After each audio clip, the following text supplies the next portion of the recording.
Do you know, I almost feel like I could use being educated by you guys a little bit, especially as you guys have come out of E3 just now and seen a lot of new stuff.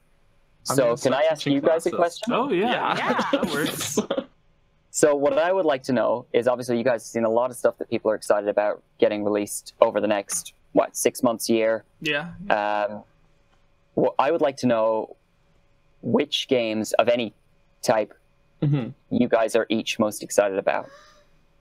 Ooh. You know, what should I be looking at? What should I be prepping for? We didn't talk about this earlier, but there was a demo we got to play at E3 for Spider-Man on PS4. Yes. Okay. And it's really good. It handles like a dream, like you're playing a Spider-Man movie, honestly. The movement is so fluid and slick and very easy to handle. And it's just super fun to play, and it's nice open world that you can go explore New York and fight bad guys as Spider-Man. That's the game that I'm really, other than Smash, which we already covered, that's the game I'm super psyched for. It's I want to get Spider-Man. So that's my answer. No, I love Spider-Man. I'm excited. I'm excited to see that. Yeah. Is there trailers out for that yet or no? There are there should a couple be. trailers. Yeah. We could probably post one up in the comments of this, right? Or something like that, so people can see it if they want. Yeah. We got this. If they didn't already. Oh yeah. In the lineup, you there's have your these. newspaper. Oh wow. In the lineup, they have these newspaper boxes with the Daily Bugle. That's fun. This is better quality than real newspapers. Yeah. Oh yeah, it's good. Yeah. So since Daniel said Spider-Man, I would go with Death Stranding, which was because we didn't actually get to play that game, but we saw a lot of the gameplay, and it looks really interesting, and I kind of want to see where it goes further than delivering dead bodies. Yeah. So for those who don't know, if you've never heard of if you've never heard of Death Stranding, it was made by Hideo Kojima after he was fired from Konami. He started working on Death Stranding for PlayStation. He is the person who created a lot of games, the most popular of which is Metal Gear, or Metal Gear Solid series. So I love those games. Yeah, he was the creator of those, and if you know how kind of wacky, crazy, bizarre the stories can get sometimes, this game is him wanting to make a crazy, bizarre, weird, spooky story without someone above him saying, no, you can't do that. Because this... So it gets really weird. Oh, it's super weird. Yeah. You look at the trailer, there's a baby in a jar and these weird shadow things. Yeah. And the guy that sounds... toenail. It's gross. And the main character in the game... So it has monsters designed by Guillermo del Toro, who was the monster designer for Hellboy and a bunch of other stuff. Oh yeah, it was a really good film. What was the one where the recent water monster thing? It was nominated for a bunch of stuff. But he was the designer. Fish dude. Yeah. The fish person love story. What everyone. Yeah, I'm sure somebody 12 people are going to be saying in the comments and shouting the name right now. I'm sure. Oh. So he's the designer on that and a bunch of other stuff, and then the main character that you play as is the main actor from The Walking Dead. I forgot his name. Yeah. Which there was another project where all three of them, Hideo Kojima, Guillermo del Toro, and the actor, were all three involved with. It was called PT, which was supposed to be a Silent Hill reboot. Sure. But that got canceled by Konami once Kojima was fired. So then when he started his own studio... ejected from the company. Yeah, so once he started his own studio, he just got the team back together that he wanted to make that game, and now he's making... a new original game that some people think is going to be a mix of Silent Hills and Metal Gear. So the action stealth stuff from Metal Gear with the horror stuff that you would find in Silent Hill. So just mixing them together, which is going to be really cool. But yes, every single trailer you would think would explain a bit more about the game and make it less confusing, but it gives you more questions than answurs. Norman Reedus. Yes, is Norman Reedus is someone the person that saved our butt just now. who. Yes, thank you, Mr. Gibbs. Oh, thank you, Gibbs. Yeah. Our good friend Gibbs. Funny story. When it was only on season 1 or season 2, I was at this Comic-Con convention thing. I at the time had never watched The Walking Dead, but I had heard of it. So I walked past. I was in line for this one thing, and the line went past the Walking Dead booth. So there was a lot of people that was there, like Norman Reedus and some of the other actors, and people were taking pictures and stuff with them, and I had no idea who they were. So now I am a fan of the series Fear the Walking Dead. So it's like, if myself could go back in time, like 5-6 years, however long ago it was, and I was standing beside them, I would be kind of freaking out. But at that point in time, I was just like, I don't know who these people are. I don't want to be embarrassing and pretend that I know who they are. So, but since we were on the subject of Norman Reedus, I thought it was a funny little thing. Yes. But anyways, that's what I would be excited about. What about you, Kayla? What are you most excited for?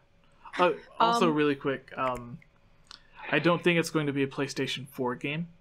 I think it's going to be PlayStation 5, because the game's still like 2 years to come out. Yeah, and honestly, it looks... Well, I mean, the PS4 is like super... it's a pretty powerful console, but like that game looks really good. Like visually, it's too good for PlayStation. Damn, it's even the moss on the rocks look like phenomenal. So it's yeah. So when you look at the game, you're just like, no, there's no way that's running on this. Like my thought was they were like running it, but not on the actual console's hardware when they were showing the trailers and stuff. But you know, if it's a next gen game, then maybe it'll look that good. Well, that's what they did with whenever they first showed off the game Watch Dogs. Right. They showed off like what the PC version looked like at max settings. And it was basically like, because it released on the PlayStation 3 and the PlayStation 4, so like both generations. Right. And like they were announcing it for PlayStation 3 and everything at the time. I don't think it was announced for PlayStation 4 yet because it hadn't been revealed, but a lot of people assumed that it was because they were like, there's no way this game looks as great as it does on the PlayStation 3. So turns out what they were seeing wasn't the PlayStation 3 game, it was the PlayStation 4 version. But anyways, Kayla, what was your favorite game at the show? So Spider-Man, Death Stranding, and this is kind of a cheap one because it's a game that's actually already out. But they re-released it on Nintendo Switch, which would be Hollow Knight. Oh yeah. Yeah, so I actually didn't know that game was a thing until I saw that they were putting on Nintendo Switch, because I'm lame like that. I only pay attention to Nintendo things, apparently. But so I actually went out and I bought it. And I've been playing through it, and it just has like really creepy vibes. The music is really well done, just the way that it handles. And so far, I'm really enjoying it. It's actually a little bit harder than I thought it was going to be. Like, I've already died 4 times and felt a little bit frustrated. Now you're getting me excited. Yeah, I'm having a really good time. Also, Gibbs mentioned Ghost of... I don't know how to pronounce that. Tsushima? Yeah, I don't know. But basically, it looks... This game is like a newer release that's come out in 2018, I think. But it looks like Dark Souls, but you have like a katana and you're just like slicing through people with your sword. So I look forward to like more of that kind of era for a Dark Souls game. It looks like Dark Souls. I'm calling it Dark Souls. Feudal Japan, thank you for filling me in. Words are hard. That was the one the guy was talking about how good the blood particles were. And I was just like, what a weird detail to fixate on, man. As morbid. It is. Yeah. All right. So more on Hollow Knight, though, I really love the art style of that game. It looks so hand-drawn and it looks gorgeous. All right. So I was going to say, since Kayla has to leave for work soon. Orion, you have to finish packing and stuff. I don't know what Daniel and I have to do. So, Daniel, take us out on our last question. Instead of everyone doing 2 questions, everyone did 1 question, and then you can do the last. So that's 5. Thank you for doing a quick podcast for me, because work. Yeah. Okay, so here's one we got asked in Discord by Amanda. Mm-hmm. She asked, what do you think were the most well thought out Zelda bosses, and which do you think were the least thought out? This is talking gameplay wise, difficulty, creativity, etc. So yeah, I mean, least thought out in any game, I guess. Most well thought out, most least well thought out. Armagoma from Twilight Princess, I feel, was the least thought out. Oh, very boring boss. Yeah, that boss. Hit it with the hammer, with the statues. Mm-hmm. Shoot his eyeball, and then the statue really does the rest of the. Yeah, it's weird because Ocarina of Time's Queen Goma, a much more limited console compared to the GameCube, so you're capable of a lot less. Yet it was still a better boss fight than Twilight Princess's. And then my favorite boss fight, I don't even know.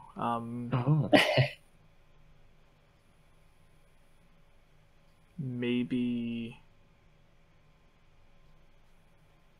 Argarok was really cool in Twilight Princess, the dragon thing that you had to I was gonna say I really liked that boss as well. That was a fun one. Yeah. I know what Daniel's going to say from Skyward Sword, but I would also like to say the boss fight of the sand ship, the Monsters Inc.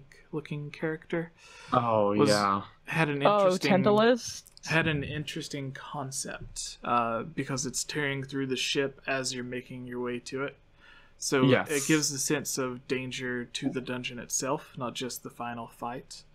And because a lot of boss fights, like you won't even see them until it's at the end of the match. But with that boss fight, while you're in the dungeon, you get hints of the boss being there.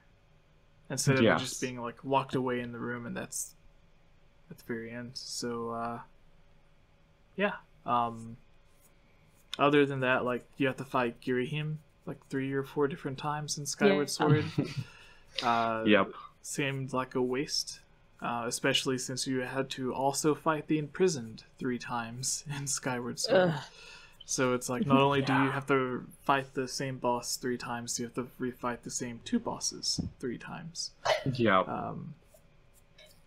What about you, Orion? What were your favorite, least favorite? You know, I've not played as many of the games as you guys have, but my big things were, I really agree with what you were saying, actually, that it's less about the technicality of sometimes of what you do than how involved you are in the story and how much you're buying into it. So there was always a weird thing, wasn't there, almost in Zelda games and Mario games and a ton of others, where you go, big boss guy, why are you hiding in this room just casually waiting for me to kill everybody else in your castle or whatever? It's kind of an odd thing. It'd be like the worst general in all of the world.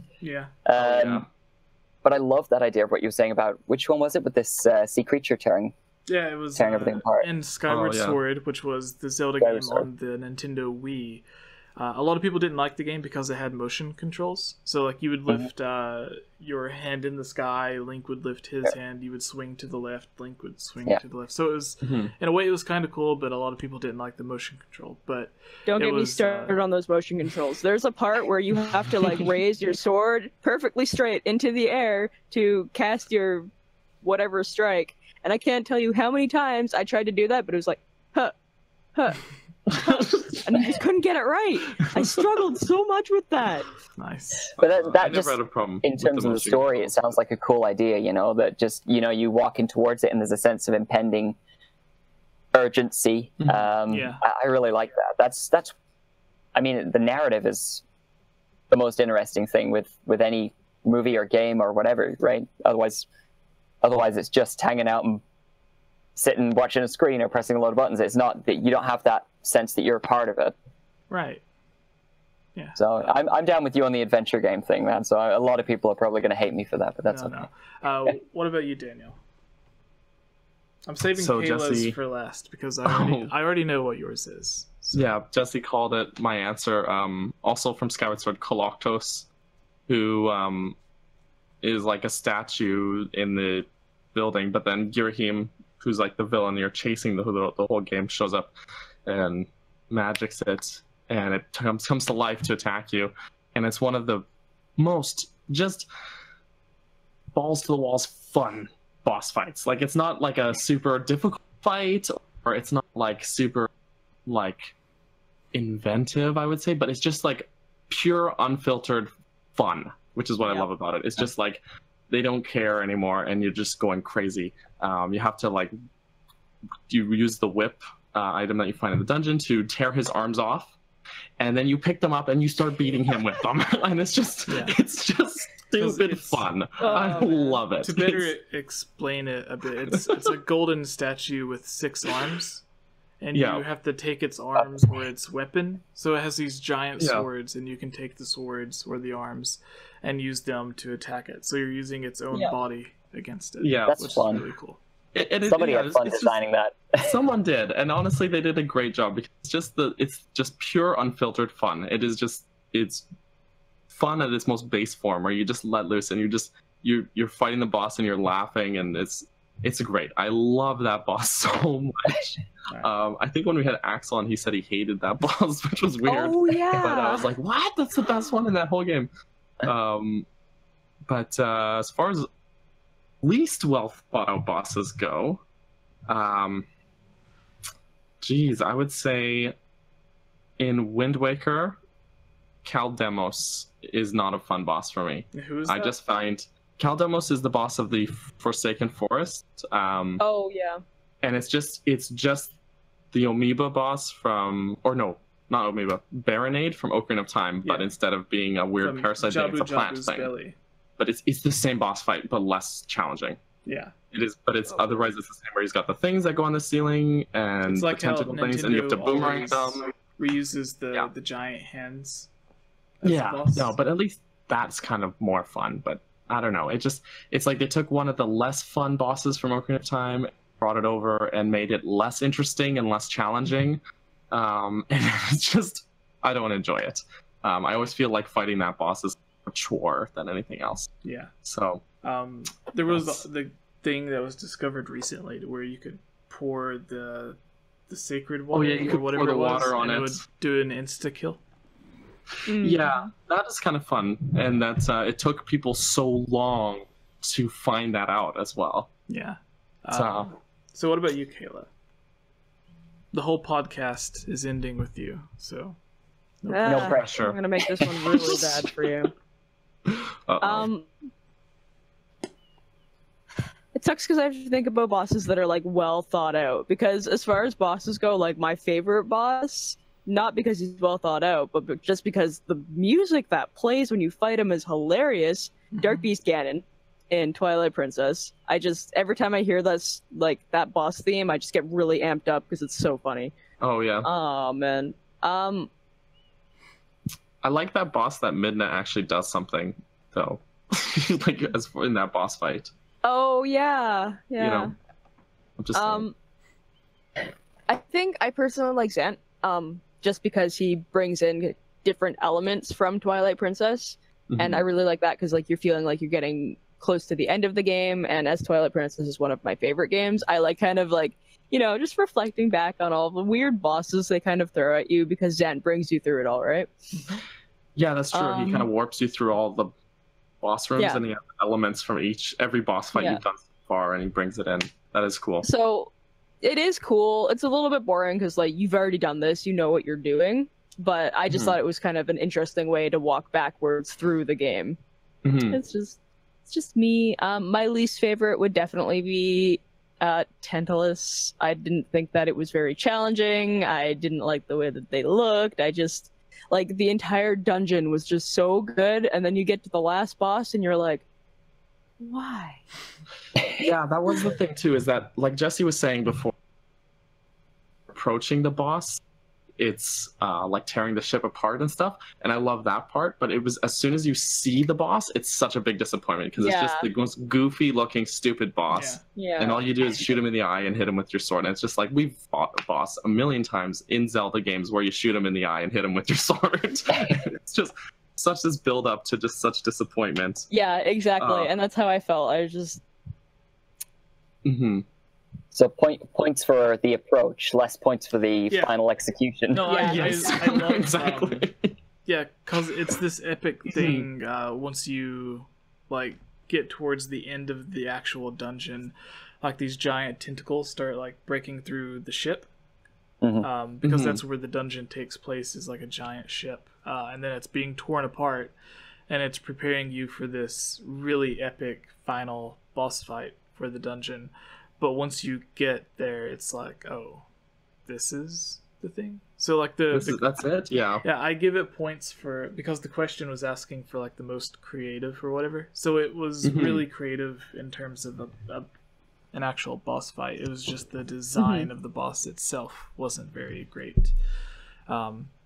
Especially, they could have made it look like a more fierce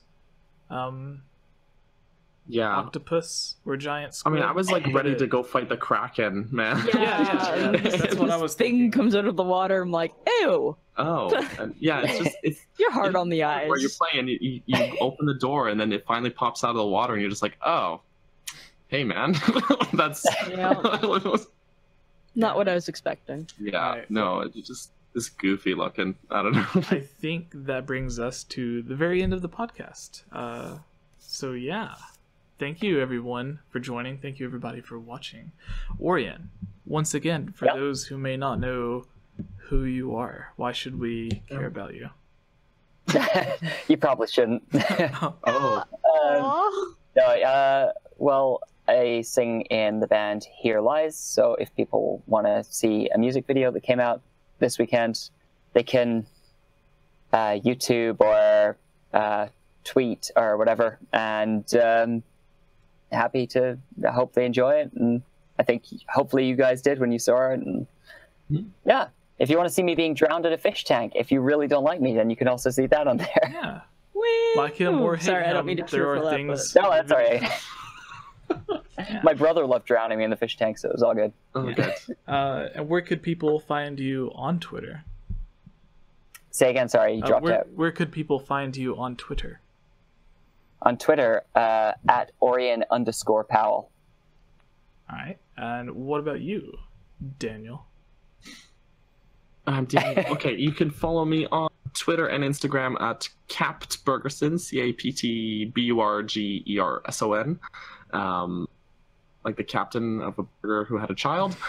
And you can also check out my website, burgersonmedia.com, where I post all the things I do. But otherwise, if you just want to hear me talk about stupid stuff in video games, I'm on this podcast with Jesse every single week, except for the ones that I'm not for some reason. And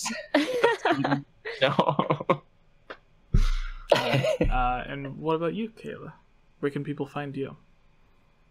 You can find me on Twitter and Instagram as Chublima. I'm not going to spell that out for you because I'm lazy. It'll be in the corner. It'll be around when Jesse does all of his editing magic. So you can find me as Chublima. I'm going to keep saying this, but add me on RuneScape, please. I need friends.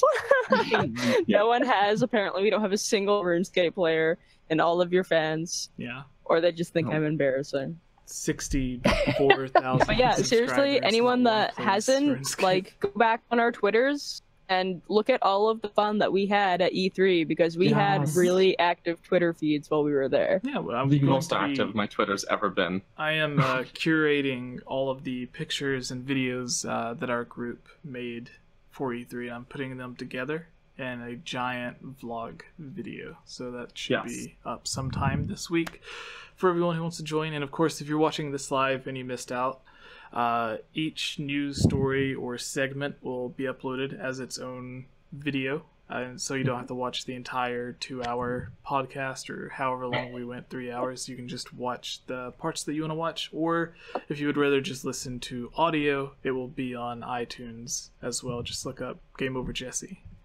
And Chublema's name is in the chat. Thank you, Lisa, for putting that. I just subbed to you, Chublema. Also, you should join the GameOverJesse Discord chat, everybody. We have a great server with over 1,000 people, and yet somehow, even though we're one of the larger Zelda servers on Discord, we also have an awesome community there. Actually one of the better ones. I've seen some other ones where it's just trolls and people who are just making fun of each other and being really inappropriate, and this community is actually really great. So I would definitely recommend joining that and just chatting with people who want to talk about Zelda and video games and life. We also occasionally play games with people on the Switch too, so... Yes, we put our own friend codes in there, so you can play games with us when we actually do get to game. Just because I want to see Daniel fangirl. What? We got to meet Gerard, I think. Oh, yeah. We did get to meet Gerard Khalil, the completionist, at E3. Yeah. We ran into a lot of famous people or semi-famous people while in LA, which is awesome. But anyways, thank you everybody for watching. Please go follow Orion on Twitter, follow Kayla, follow me. You can follow Daniel if you would like. Doesn't matter. If you want. I won't be too upset if you don't. Alright. And thank you guys for watching. Bye, everybody. Thank you guys. Bye.